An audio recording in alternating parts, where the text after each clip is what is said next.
மார்க்கத்தில் எதை கண்ணியம் என்று சொல்லப்பட்டிருக்கிறதோ, மார்க்கத்தில் எது முக்கியம் என்று சொல்லப்பட்டிருக்கிறதோ அதை நாம் கண்ணியமானதாகவும் முக்கியமானதாகவும் கருத வேண்டும். அந்த அடிப்படையிலே ஃபாத்திஹத்துல் கிதாப், அல்லாஹுடைய வேதத்தின் தொடக்கம் என்று சொல்லக்கூடிய சூரத்துல் ஃபாத்திஹா, இந்த சூரத்துல் ஃபாத்திஹா இருக்கிறதே எல்லா விதமான மேன்மைகளுக்கும் எல்லா விதமான உயர்வுகளுக்கும் இது அடிப்படை. சூரத்துல் ஃபாத்திஹாவினுடைய ஒவ்வொரு வரியும் மாண்பானது. பிஸ்மில்லாஹிர் ரஹ்மானிர் ரஹீம் என்று தொடங்கக்கூடியது. அந்த பிஸ்மில்லாஹை பற்றி அல்ஹம்துலில்லாஹி ரப்பில் ஆலமீன் என்று தொடங்கக்கூடியது.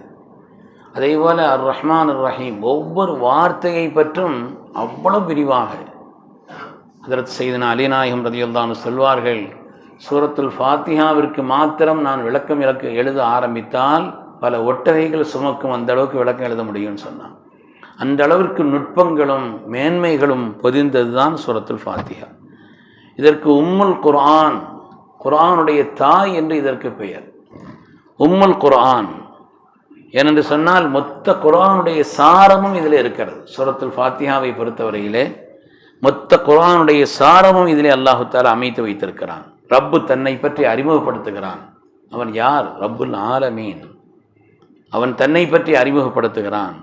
அதேபோல் இபாதாத்துகளை பற்றி சொல்லப்பட்டிருக்கிறது, கியாமத்தை பற்றி சொல்லப்பட்டிருக்கிறது, மனித வாழ்க்கையினுடைய லட்சியம் என்ன, ஹிதாயத், அந்த ஹிதாயத்தை பற்றி சொல்லப்பட்டிருக்கிறது, அந்த ஹிதாயத்தை பெறுவதற்கான வழிகள் என்ன என்று சொல்லப்பட்டிருக்கிறது, நம்முடைய கொள்கைகளை சொல்லப்பட்டிருக்கிறது, வணக்க வழிபாடுகளை சொல்லப்பட்டிருக்கிறது, மனிதர்கள் நடந்து கொள்ள வேண்டிய நடைமுறைகளை பற்றி குர்ஆன் சொல்லியிருக்கிறது.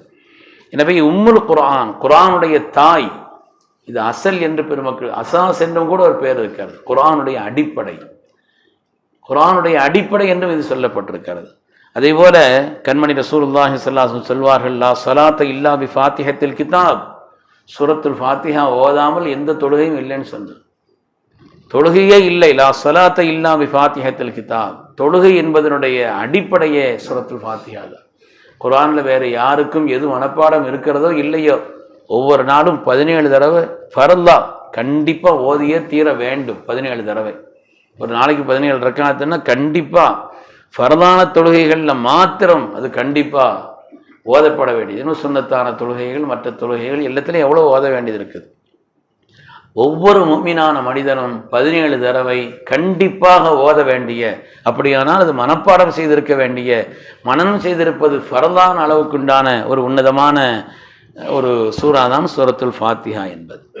உண்மையானவர்களே, குர்ஆனில் எந்த சூறாவை எடுத்துக்கிட்டாலும் ஒன்று மக்கியாக இருக்கும், அது மதனியாக இருக்கும். மக்காவில் இறங்கியிருக்கும், அது மதீனாவிலும் இறங்கியிருக்கும்.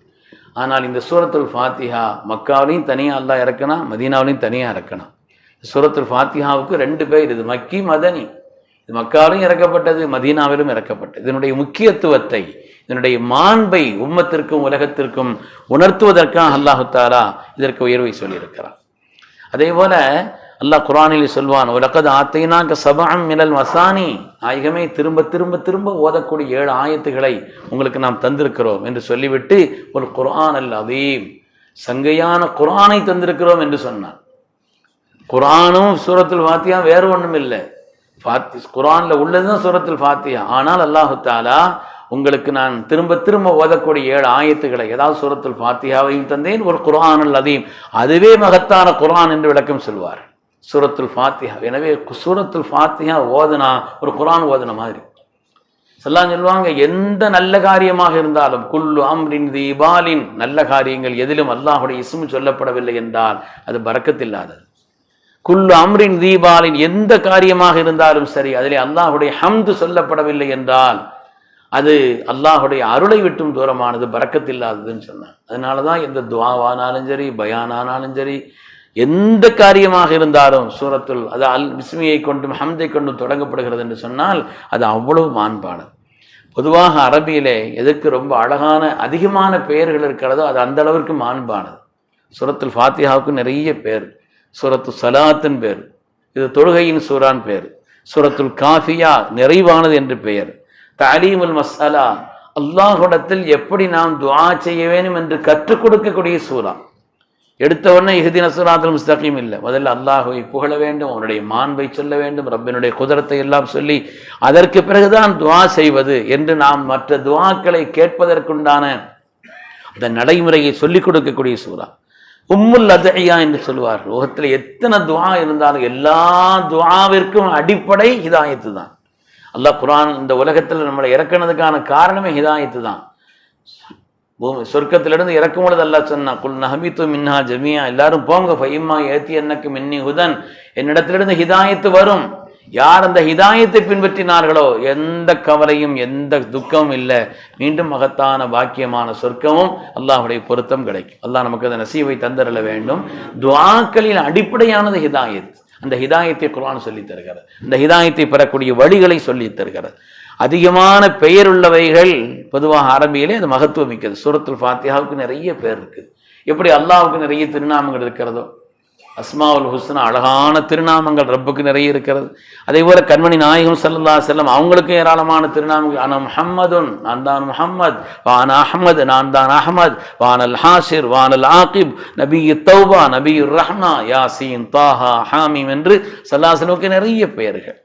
பெயர் அதிகமாக இருக்கிற அளவுக்கு மகத்துவம் இருக்கிறது. சூரத்துல் ஃபாத்திஹாவுக்கு அந்த அளவுக்கு நிறைய பெயர்கள். அதாவது ஷைத்தான் 4 கட்டங்களில் அழுது புரண்டு புலம்பினான் என்று வருகிறது ஹதீஸில். 4 கட்டங்களில் ஷைத்தான் தன்னிலை மறந்து அழுது புலம்பினான். அது 4 கட்டம். முதலாவது ஹீன லுஈன, அவன் சபிக்கப்பட்ட நேரத்தில், அந்த நேரத்தில் அவன் அழுது புலம்பினான். 2வது வஹீன ஹுபித்த, இந்த பூமியில் இறக்கப்பட்ட நேரத்தில். 3வது வஹீன உலிதன் நபி ஸல்லல்லாஹு அலைஹி வஸல்லம், ஸல்லல்லாஹு அலைஹி வஸல்லம் இந்த உலகத்தில் பிறந்த நேரத்தில். 4வது வஹீன உன்சில ஃபாத்திஹத்துல் கிதாப், சூரத்துல் ஃபாத்திஹா இறக்கப்பட்ட நேரத்தில். ஷைத்தானுக்கு அந்த அளவிற்கு வேதனையையும் அவனால் தாங்க முடியாத அளவிற்குண்டான மகத்துவத்தையும் கொண்டதாக இருக்கிறது. ஸல்லல்லாஹு சொன்னாங்க, அல்லாஹு தஆலா ஹஜ்ரத் உபை ரலியல்லாஹு அன்ஹு அவங்களுக்கு ஸல்லல்லாஹு கூப்பிட்டு சொல்லுவாங்க, அல்லாஹ் எனக்கு ஒரு சூறாவை தந்திருக்கிறான், அதுபோல் ஒரு சூரத்தை தௌராத்திலோ இஞ்சியிலோ ஜபூரிலோ குர்ஆனிலே கூட வேறு சூறா அது மாதிரி இல்லைன்னு சொன்னான். அது மாதிரி வேறு சூறா அல்லாஹ் தஆலா இறக்கல்ல, அவ்வளோ மகத்துவமிக்க சூறான்னு சொல்லி ஃபாத்திஹத்துல் கிதாப் இந்த சூறாவை ஸல்லல்லாஹு அலைஹி வஸல்லம் அவங்க சொல்லி காமிச்சான்.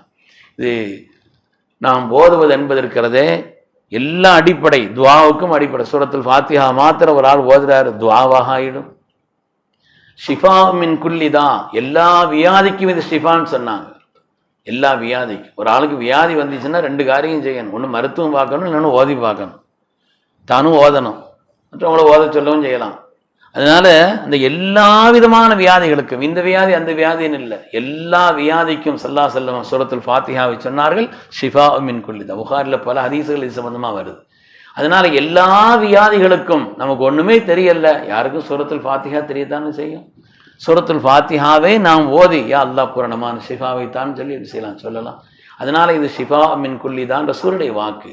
எல்லா வியாதிக்கும் இது நிறைவான ஆரோக்கியத்தை தரக்கூடிய சூரத் என்று சொன்னார். தன்சீலு ரிஸ்கில் வஃபீர், நிறைவான ரிஸ்கை நமக்கு தரக்கூடியது. சூரத்துல் ஃபாத்திஹா ஓதிட்டு நம்ம துஆ செய்கிறோம் என்றால் நிறைவான ரிஸ்கை ஏற்படுத்தி. சூரத்துல் ஃபாத்திஹா வாய்ப்பு இருக்குது, நிறைய ஓதுறோம், ஒரு 10 தடவை ஓதுறோம், 40 தடவை ஓதுறோம் என்றால் நிறைவான ரிஸ்கை அது அல்லாஹ்வுடைய புறத்திலிருந்து இறக்கி தருவதற்கு காரணம். அதே போல விரோதிகளுடைய நிலைகளை எதிர்த்து அல்லாஹ்வுடைய உதவி வருவதற்கு இது காரணம். ஸல்லல்லாஹு அலைஹி வஸல்லம் ஒரு தடவை விரோதிகளுக்கு எதிராக துஆ செய்யும் பொழுது அவங்க அல்ஹம்துலில்லாஹி ரப்பில் ஆலமீன் துவக்கி யா இய்யாக நஅபுது வ இய்யாக நஸ்தஈன், யா மாலிகி யௌமித்தீன் இய்யாக நஅபுது வ இய்யாக நஸ்தஈன் என்று இதனுடைய ஆரம்ப வார்த்தைகளை ஓதித்தான் துஆ செய்தாண்டு வருகிறது. எனவே விரோதிகளுடைய அந்த தீமையை விட்டும் எதிரிகளுடைய ஆபத்துகளை விட்டும் பாதுகாப்பதிலே, அதே மாதிரி சபபுல் பரக்காத்து எழுதுனாங்க, எல்லா பரக்கத்துக்கும் இது காரணம். சூரத்துல் ஃபாத்திஹா ஓதுவது இருக்கிறதே எல்லா பரக்காத்துகளுக்கும் எல்லா விதமான பேரருளுக்கும் அது காரணமாக இருக்கிறது என்று சொல்றாங்க. அது மாதிரி சூரத்துல் ஃபாத்திஹா நம்மை விட்டு வஃபாத்தாகி விட்டவர்களுக்கு ஒரு குர்ஆனை ஓதி ஹதியா செய்வதை போல சூரத்துல் ஃபாத்திஹா ஓதுவது. சூரத்துல் ஃபாத்திஹா ஓதுவது ஒரு குர்ஆனை ஓதுவது. குர்ஆன் முழுசும் ஓதி முடிக்கிறதுக்கு உண்டான நிலை இல்லைன்னா சூரத்துல் ஃபாத்திஹாவாவது ஓதி அவங்களுக்கு ஹதியா செய்கிறது. அல் ஃபாத்திஹான்னு சொன்னால் ஃபாத்திஹா ஓதுங்கன்னு அர்த்தம், வேற ஒன்றும் இல்லை. சில பேர் அது அந்த வார்த்தை கேட்டோன்னு ஒரு மாதிரியாக இருக்குது. அல் ஃபாத்திஹா என்றால் சூரத்துல் ஃபாத்திஹாவை ஓதுங்கள்னு அரபி வார்த்தையில் அதுக்கு தான் அர்த்தம் தந்தோம். அதனால சூரத்துல் ஃபாத்திஹாவினுடைய ஒவ்வொரு வார்த்தையுமே பன்மையாக தான் இருக்கும். ஈயாக நாங்கள் உன்னை வணங்குகிறோம், நாங்கள் உன்னிடத்தில் உதவி தேடுகிறோம், எங்களுக்கு ஹிதாயத்தை தா அப்படின்னு தான் இருக்குது. தனியாக ஒரு ஆள் தொழுகிறார், நான் உன்னை வணங்குகிறேன்னு சொல்லக்கூடாது, நான் உன்னிடத்தில் உதவி சொல்லக்கூடாது. அந்த வார்த்தையை தான் ஓதணும். ஏன்னு சொன்னால் ஒருவர் சூரத்துல் ஃபாத்திஹாவை ஓதினாலே ஓதியவன் தனித்தவன் அல்லன்னு அர்த்தம்.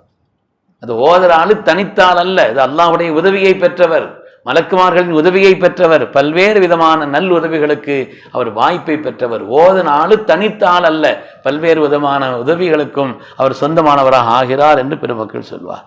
சங்கைக்குரியவர்களே, இதுபோல் ஒரு சூரத்தை அல்லாஹு தாலா வேறு எந்த ஒரு இடத்திலையும் இறக்கி வைக்கவில்லை, அவ்வளவு மாண்பானது.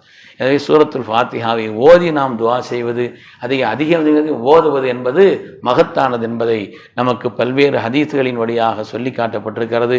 சூரத்துல் ஃபாத்திஹாவை ஓதி எல்லா விதமான பரக்காத்துகளையும் நாம் பெற்றுக்கொள்ள வேண்டும், எல்லா விதமான பேர்களையும் நாம் அல்லாஹுடைய உதவியையும் பெற்றுக்கொள்ள வேண்டும். அல்லாஹு தாலா மகத்துவமிக்க அந்த சூறாவின் மேன்மையை விளங்கி அதை அதிகம் அதிகம் ஓதி அதன் வழியாக ரப்பினுடைய பேரர்களை பெற்றுக்கொள்ளக்கூடிய உயர்ந்த நசீபை அல்லாஹ் தந்தருள்வானாக. ஆமீன் ஆமீன் யா ரப்பல் ஆலமீன். வ ஆகிரு தஅவானா அனில் ஹம்துலில்லாஹி ரப்பில் ஆலமீன்.